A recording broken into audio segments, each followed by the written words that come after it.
Yan, 400 ml. So, medyo malapot yung pintura, no? Nakita nyo malapot, di ba? Lumapot na nung nilagyan ng powder.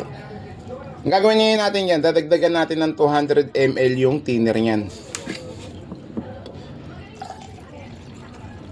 Yan. Kasi malapot yung pintura niya. Pag ginawa natin 1:1 yan, mga lot, ang mangyayari dyan, magsasapot-sapot. Pag nagsapot-sapot, mag-orange peel yung gawa natin. Kaya kailangan medyo malabnaw lang yung yung kulay niya, no.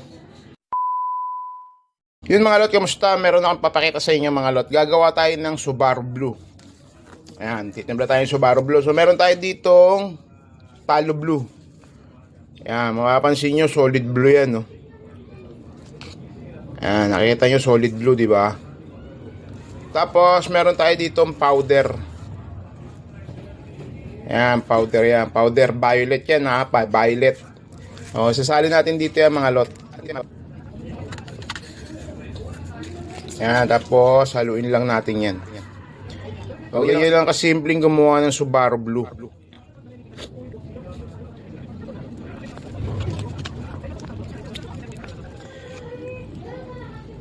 Ayan na mga lot, na halo na natin. Tapos ayun na yung Subaru Blue natin. Kung mapapansin nyo, nag-iba na yung kulay ng Talo Blue kanina, diba?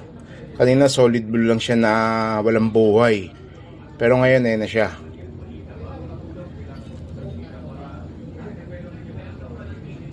Ayan, diba? Tapos lagyan pa natin yung isang powder na gold. Lagyan pa natin powder gold yan, mga lot. Yan.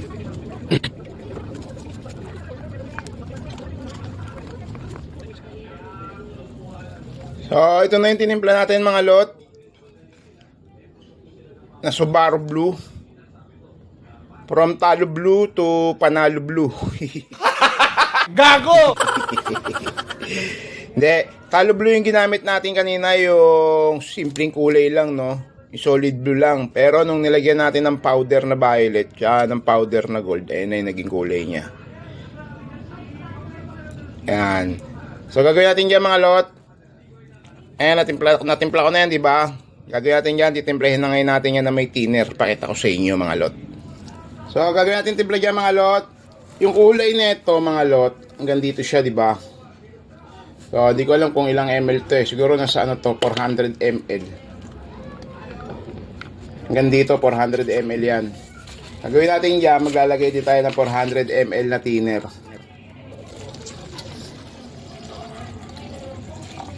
Yan, 400 ml. So, medyo malapot yung pintura, no? Nakita nyo malapot, di ba? Lumapot na nung nilagyan ng powder. Ang gagawin ngayon natin yan, dadagdagan natin ng 200 ml yung thinner niyan.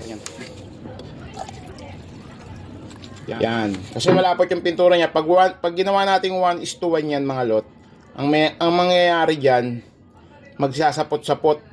Pag nagsapot-sapot, mag-orange peel yung gawa natin. Kaya kailangan medyo malabnaw lang yung yung kulay niya, no. Ayan, salin na natin tong 400 ml. So alam, mapupuno to eh. Pagsasalin-salinin ko na lang yan, mga lot. Yan. Ito na yung may kasamang thinner, no.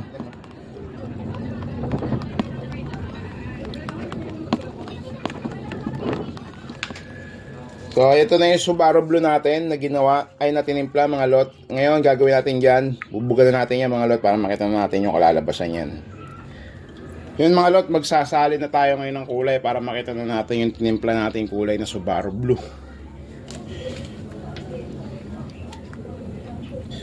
Ayan na, mga lot. Abang tayo kung maganda ba yung kulay, no?